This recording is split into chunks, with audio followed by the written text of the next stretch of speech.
ક્યાં મુશળધાર હાહાકાર વરસી રહ્યો છે અને કેવી સ્થિતિ છે એ અમે આપને બતાવીશું। પહેલા દેશના અલગ અલગ રાજ્યોથી શરૂઆત કરીએ, કારણ કે પહાડી રાજ્યમાં દેવભૂમિમાં કેવી રીતે વરસાદે હાહાકાર મચાવ્યો છે એના આ દ્રશ્યો છે। ઉત્તરાખંડમાં પણ આ દ્રશ્યો અમે આપણે બતાવી રહ્યા છીએ। ઉત્તરાખંડના મહારાષ્ટ્રમાં આપણે જોયું કે મુંબઈમાં કેવી રીતે આખું માયાનગરી તરતી થઈ ગઈ હતી મુંબઈમાં ભારે વરસાદને કારણે। તો બિહારમાં પણ નેપાળમાં ભારે વરસાદને કારણે કોશી નદીમાં પૂર છે અને તેના કારણે તોળાતો ખતરો છે।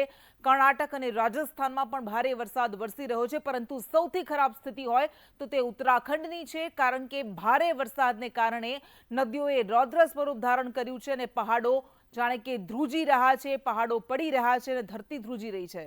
અને નેપાળમાં ભારે વરસાદથી બિહારમાં પણ પૂરનો ખતરો તોળાઈ રહ્યો છે। નેપાળે કોસી બેરેજના 56 ગેટ ખોલ્યા છે અને 40 વર્ષ બાદ પહેલી વખત આવું થયું છે કે કોસી બેરેજના ગેટ ખોલવામાં આવ્યા છે। કોસી નદીએ બિહારમાં રૌદ્ર સ્વરૂપ ધારણ કર્યું છે અને પરિણામે બિહારના અનેક જિલ્લાઓમાં પૂરનો ખતરો તોળાઈ રહ્યો છે। બિહારના અનેક ગામડાઓમાં પાણી ઘૂસી ગયું છે। સુપોલ, સહરસા, મધેપુરા જેવા જિલ્લામાં પૂરનો ખતરો તોળાઈ રહ્યો છે। જેમ હમણાં વાત કરી, 44 વર્ષમાં પહેલી વખત જુલાઈમાં કોસી બેરેજમાંથી 4 લાખ ક્યુસેક પાણી છોડવામાં આવ્યું છે અને એના પરિણામે આ પરિસ્થિતિ સર્જાય છે। અને હવે વાત કરીશું ગુજરાતની, કારણ કે ગુજરાતમાં લગભગ મેઘાએ છેલ્લા કેટલાક દિવસોમાં 5 દિવસથી વિરામ લઈ લીધો છે, બ્રેક લઈ લીધો છે, પરંતુ કેટલાક એવા જિલ્લાઓ છે, પંથક છે કે જ્યાં ઝરમર તો ક્યાંક ભારે વરસાદ પણ વરસતો રહે છે અને એમાં છે અમરેલી, ભાવનગર, ગીર સોમનાથ। આ તમામ એ જિલ્લાઓ છે કે જ્યાં ભારે વરસાદ આજે પણ વરસ્યો તો ક્યાંક ઝીણા ઝાપટા આવતા રહ્યા। અમરેલીના જાફરાબાદ, રાજુલાના આ દ્રશ્યો, તો ભાવનગરના સિહોરના આ દ્રશ્યો છે કે જ્યાં ભારે વરસાદને કારણે જાણે કે રસ્તા પર નદીઓ વહેતી હોય તેવા દ્રશ્યોનું નિર્માણ થયું। ગીર સોમનાથના તાલાલાના દ્રશ્યો છે। આ ઉપરાંત તળાજા, ખેડાના માતરમાં પણ કંઈક આવી જ સ્થિતિ સર્જાય છે। તો આણંદના પેટલાદમાં પણ આજે વરસાદ આવ્યો હતો। વડોદરાના સાવલીના આ દ્રશ્યો છે, એટલે જ્યાં પણ વરસાદે વિરામ લીધો હતો ત્યાં નાનકડા વિરામ બાદ ફરી પાછો મેઘો મુશળધાર વરસવાનો શરૂ થઈ ગયો છે। જાફરાબાદના આ દ્રશ્યો અમે આપણે બતાવી રહ્યા છીએ કે કેવી રીતે રસ્તા પર નદીઓ વહેતી હોય, નદીઓનો પ્રવાહ વહેતો હોય તેવા દ્રશ્યો સર્જાયા છે અને વરસાદને પગલે બજારમાં પણ પાણીનો ભરાવો થઈ રહ્યો છે। ભાવનગર અને ગીર સોમનાથમાં પણ ઘણા ભાગોમાં વરસાદે માજા મૂકી છે। જો કે વિરામ લીધો હતો વરસાદે અને એના કારણે એવું લાગતું હતું, રાહ જોવાતી હતી કે ફરી પાછો મેઘો ક્યારે ધડબડાટી બોલાવશે, પરંતુ આ ધડબડાટી બોલાવવાની મેઘાએ શરૂ કરી દીધી છે અને અમરેલીને જળબંબાકાર કરી દીધું છે। જાફરાબાદની બજારો હોય કે રાજુલા, બંનેના દ્રશ્યો અમે આપણે બતાવી રહ્યા છીએ કે 40 મિનિટ કરતાં સતત વધારે વરસાદ વરસ્યો અને એના કારણે બજારોની શું સ્થિતિ થઈ હતી। પવન સાથે ધોધમાર વરસાદ વરસવાનો શરૂ થઈ ગયો હતો અને એના કારણે જાફરાબાદના ગ્રામ્ય વિસ્તારોમાં અત્યારે જ્યાં જુઓ ત્યાં પાણી જ પાણી નજરે પડી રહ્યું છે। અમરેલીના દરિયાઈ પટ્ટાના આ ગામડાઓ છે, જાફરાબાદ, રાજુલા, કે જ્યાં ભારે વરસાદ વરસ્યો અને જળબંબાકારની સ્થિતિ સર્જાય। અને હવે વાત કરીશું ભાવનગરની, તો ભાવનગરના સિહોરના ગ્રામ્ય પંથકમાં પણ વરસાદ વરસ્યો। વરલ, રબારિકા, ગુંદાળામાં વરસાદ વરસ્યો। કાજાવદર, ધ્રુપકા, ટાણામાં પણ વરસાદ વરસવાનો શરૂ થઈ ગયો હતો।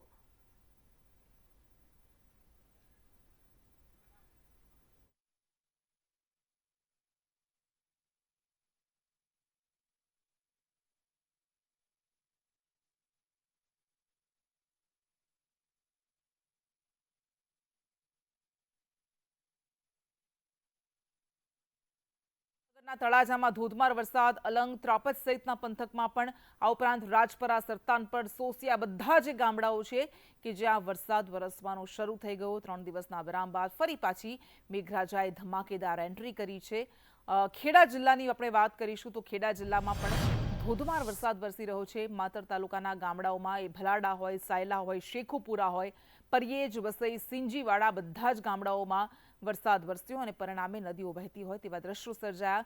લાંબા સમય બાદ, કારણ કે લાંબો બ્રેક લીધો મેઘરાજાએ, ફરી પાછી આ પુનઃપધરામણી થઈ છે, જેના કારણે હરખની હેલી જોવા મળી રહી છે। તો ખાસ કરીને આ મધ્ય ગુજરાત અને પૂર્વ ગુજરાતના, મધ્ય પૂર્વ ગુજરાતના એ વિસ્તારો કે જ્યાં વરસાદ હજુ નહોતો વરસ્યો, વરસવો જોઈએ એવો, પરંતુ હવે વરસવાનો શરૂ થઈ ગયો છે। આણંદના પેટલાદ પંથકમાં પણ ધોધમાર વરસાદ વરસ્યો અને તેના કારણે રસ્તા પર વરસાદી પાણી ભરાઈ ગયા હતા, કારણ કે પાણી નિકાલની કોઈ વ્યવસ્થા નહોતી અને તેના કારણે વેપારીઓને હાલાકીનો સામનો કરવો પડ્યો। સાબરકાંઠાના વિજયનગરની આપણે વાત કરીશું। અત્યાર સુધીમાં સૌથી ઓછો વરસાદ સાબરકાંઠામાં પડ્યો છે। સાબરકાંઠા અરવલ્લીમાં પડ્યો છે, પરંતુ સાબરકાંઠાના વિજયનગર તાલુકામાં પણ હવે મેઘરાજા મુશળધાર વરસવાના શરૂ થઈ ગયા છે। મોંજાળિયા, ખરોલ, લીલપુર, ટીંટારણના બધા જ ગામડાઓના આસપાસના વિસ્તારોમાં પણ અને આ બધા ગામડાઓને પણ આજે વરસાદે ગમરોળ્યા છે। અને શું અલર્ટ આપવામાં આવ્યું છે, શું આગાહી કરવામાં આવી છે, આપણે જાણીશું। સૌથી પહેલા આ દ્રશ્યો અમે આપણે બતાવી રહ્યા છે કે કેવી રીતે હળવાથી મધ્યમ વરસાદની આગાહી કરવામાં આવી છે। લગભગ આખા ગુજરાતમાં હળવોથી મધ્યમ વરસાદ રહી શકે છે। હવામાન વિભાગ દ્વારા શું કહેવામાં આવ્યું છે તે સાંભળીએ। आने वाले 7 दिनों के लिए जो गुजरात स्टेट के लिए फोरकास्ट दिया जा रहा है उसमें गुजरात स्टेट के सारे डिस्ट्रिक्ट कवर हैं, जिसमें लाइट टू मॉडरेट रेन का पूर्वानुमान है। और वार्निंग की बात करेंगे तो आज के लिए जो डिस्ट्रिक्ट हैं जहां पर वेरी हैवी रेनफॉल की वार्निंग और साथ में ऑरेंज अलर्ट जारी है वो डिस्ट्रिक्ट हैं बनासकांठा, साबरकांठा, आनंद, बड़ोदरा, छोटा उदयपुर, नर्मदा, भरूच, सूरत, डांग, नवसारी, वलसाड़, तापी, दमन और दादरा नगर हवेली है डिस्ट्रिक्ट हैं जहां पर वेरी हैवी रेनफॉल की वार्निंग है और साथ में ऑरेंज अलर्ट जारी है। और जो डिस्ट्रिक्ट जहां पर हैवी रेनफॉल की वार्निंग है और साथ में येलो अलर्ट जारी है वो डिस्ट्रिक्ट हैं पाटन, महसाना, गांधीनगर, अरावली, खेड़ा, अहमदाबाद, पंचमहल, दाहोद और महिसागर डिस्ट्रिक्ट शामिल है जहां पर हैवी रेनफॉल की वार्निंग है और साथ में येलो अलर्ट जारी है। और डे 2 की बात करेंगे तो डे 2 के लिए हैवी रेनफॉल की वार्निंग है और साथ में येलो अलर्ट जारी है। और जो डिस्ट्रिक्ट है जहां पर हैवी रेनफॉल की वार्निंग है वो डिस्ट्रिक्ट है पंचमहल,